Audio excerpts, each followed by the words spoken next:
I'd say Kaylee for doing that the first time. You kind of crushed it.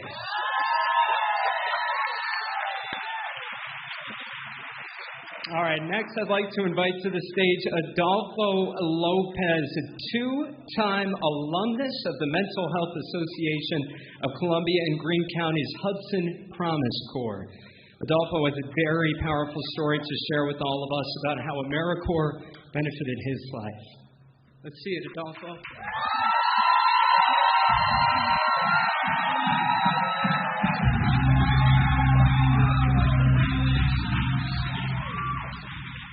So first things first, I was actually talking to Kaylee about this earlier. I got to know how DJ picks the songs that we walk up to. I got to know. I absolutely have to know. But if there's any hold or anything, I'll walk out to that. But all right, excellent. You're doing a wonderful job. But a couple housekeeping rules, I guess. I like to talk. I be talking. So if I go on too long, just cut the mic off. I'm cool with that. But anyway, my name is Adolfo Lopez. I'm the Assistant Director at the Greater Hudson Promise Neighborhood, which is a nonprofit in Hudson, New York. Yeah, get loud, Hudson. At the Greater Hudson Promise Neighborhood, we strive to build an equitable community by supporting individuals and families impacted by systemic oppression. Before holding this position, I was a proud AmeriCorps member for the Hudson Promise Corps. I grew up living between Brooklyn and upstate New York. My father is a Latino man who was a drug dealer for much of the 80s, 90s, and early 2000s. My mother, a Caucasian woman, struggled with addiction and mental health issues for most of her life. Just a note on that, she's great now. She actually just graduated from college this weekend. Age of 50, yeah. And she wasn't in the picture at all from when I was 8 until I was 18 years old. And with these extreme experiences, along with being a person of color in a mostly white school district once we moved upstate, I struggled. I found solace in athletics at first. I wrestled, I boxed, I played football. Sports was really the only thing keeping me grounded and engaged with my academics. My grades were great, but I was viewed as a problem in the traditional school setting. I remember very clearly when I was in 8th grade, my Spanish teacher, coincidentally, told me that I was a Puerto Rican hoodlum and I would end up in prison. With all these stigmas and my parents' examples, I embraced every negative thing around me. Children are super impressionable. We all hope that the kids that we interact with on a daily basis will be molded and affected by the positive things around them. However, when there's not much positive, they're affected by the direct opposite. And that was me. By the time I was 13, I started endearing with the gang lifestyle. I joined the gang when I was 13. And then by the time I was 17, I was sentenced to 7 years in prison for my role in a violent crime. Throughout this whole time, I was an extremely misguided and very angry young man. During my first 2 years in the state prison system, I was still a very violent, very angry young man. I ended up being charged with 2 additional felonies while I was serving time in prison, the last one resulting in an 18-month sentence in solitary confinement. Solitary confinement's not fun, ban it, but that's aside from my speech. During this time in solitary confinement, I was actually up in Southport, New York, which is like right by the border in Dannemora, and my father came to visit me. Up until this time, he was super supportive. We know where I came from. I was involved in a lot of the same things he was as a youth. He got it, in a sense. And, he wasn't, supporting it, but he got it. He understood it. He understood where I was coming from. But this was the shortest visit of my entire incarceration. This was also the last time I would see my father until I would be released from prison. But he kept it sweet. He said, listen, if you keep living your life how you are, even now that you're in the prison system, you might come home one day, but you're either going to die in the streets or you're going to die in prison. And this was the first time my father ever kind of hit me with that reality, and it wasn't any news to me, honestly. I knew what I signed up for. I knew what came with the things that I was doing. But hearing it from someone like my father, this was the first time he really kept it that real with me. It affected me greatly. I remember that day going back to my cell, I cried, I broke down. Looking in the mirror when you realize you don't like the person you see on the other side, that's a hard thing. So I immediately following that little breakdown, walls sweating, it's the middle of the summer in solitary confinement, I started coming up with an action plan. And I knew that in order to get out and stay out, I had to make marked improvements in the way I am. There wasn't much to do, 24-hour lockdown in a 6x8 cell, but luckily a library card came back every day. I read everything, anything I could get my hands on. The first book I read was the autobiography of Malcolm X. I read the Bible 3 or 4 times, books on Scientology, Buddhism. I read everything, textbooks, books on economics. I devoted my life to physical fitness. And every week at the solitary commissary, I was able to buy 1 deck of cards. And I would not only use the deck of cards to do my push-ups, but I would spend the whole day reading, doing push-ups, and just building like these intricate houses of cards that would span the entirety of my whole cell. And then before I go to bed, I would knock it all down. I would just repeat that over and over and over and over again. After those 18 months were up, I knew I couldn't let solitary confinement mentally break me, as it does so many people who are in there for extended amounts of time. I was told I would be transferred to Green Correctional Facility, the infamous. It's known as Gladiator School for its violent reputation. But I knew this was going to be a test. I knew the way my temper is or was, I knew it was going to be a test. While reading during my time in solitary confinement, I learned about the power of daily affirmations.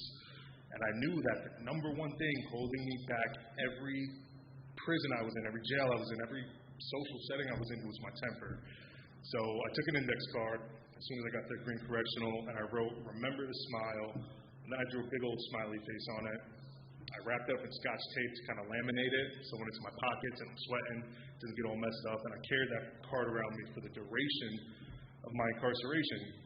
Every time I felt my temper getting a little hot, I'd pull it out, I'd remember to smile, I would smile. Believe it or not, it worked. It's super corny, I know, but it actually worked. And I started developing different plans about things that I needed to take care of in order to stay out of prison. I came up with 4 pillars: education, employment, community, and family. I started working on my education in prison. I started attending college courses via Hudson Link to work towards getting non-matriculated credit so I'd be able to get a degree when I was released from prison. I did that for the last 2 years of my incarceration.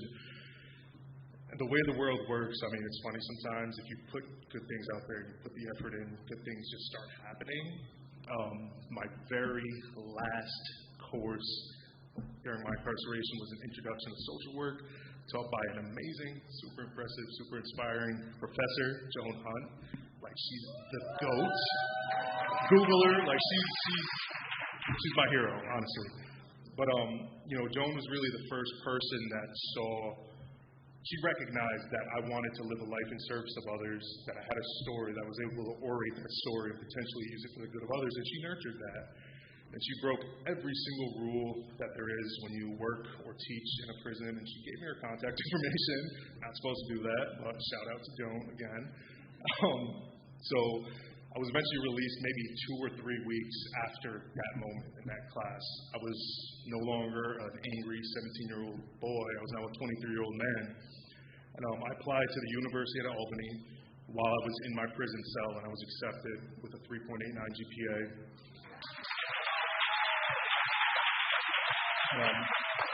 Now I'm home, my family's good, I'm living with my sister. I'm like, all right, 2 pillars down, education, family, got this.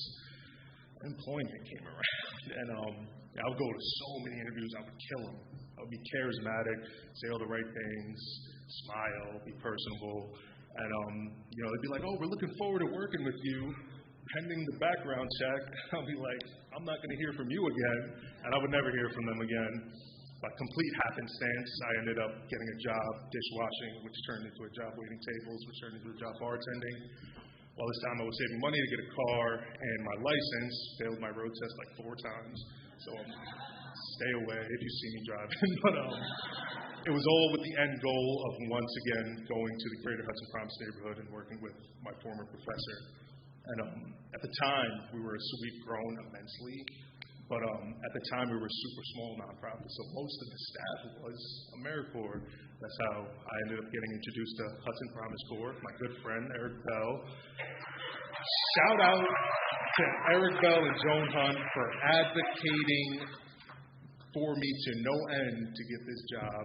And I started working as an AmeriCorps volunteer for the Greater Hudson Promise neighborhood, and it was one of the best things to ever happen in my life. And I remember at my first summit, one of these, it was maybe like 2 weeks after I started the position, and I don't remember how the itinerary looks, but at least at this summit, there was a part where we read like this AmeriCorps oath, like a service oath kind of, and I was sitting maybe like right over there somewhere, and I started laughing during the oath because like it was funny to me because I'm like, go back 10 years when I was a 13-year-old, I was taking a very different oath to get into a gang that was really promoting the exact opposite things of what we're talking about. And I'm like, life is just kind of comedic. I'm like, now I'm taking an entirely different oath to do good. And it was amazing. It was amazing. I served as an AmeriCorps member for 3 years while bartending and waiting tables at night, working full-time as an AmeriCorps member and taking a full class load at UAlbany. I did this for 3 years. There was like no sleep. Good thing I had insomnia. There was like no sleep, a lot of driving, and a lot of good work. And after completing my 3-year commitment to AmeriCorps, it all just so happened to coincide with my graduation. I graduated with a BA in journalism and English as a double major and as a Spelman Scholar from the University of Albany.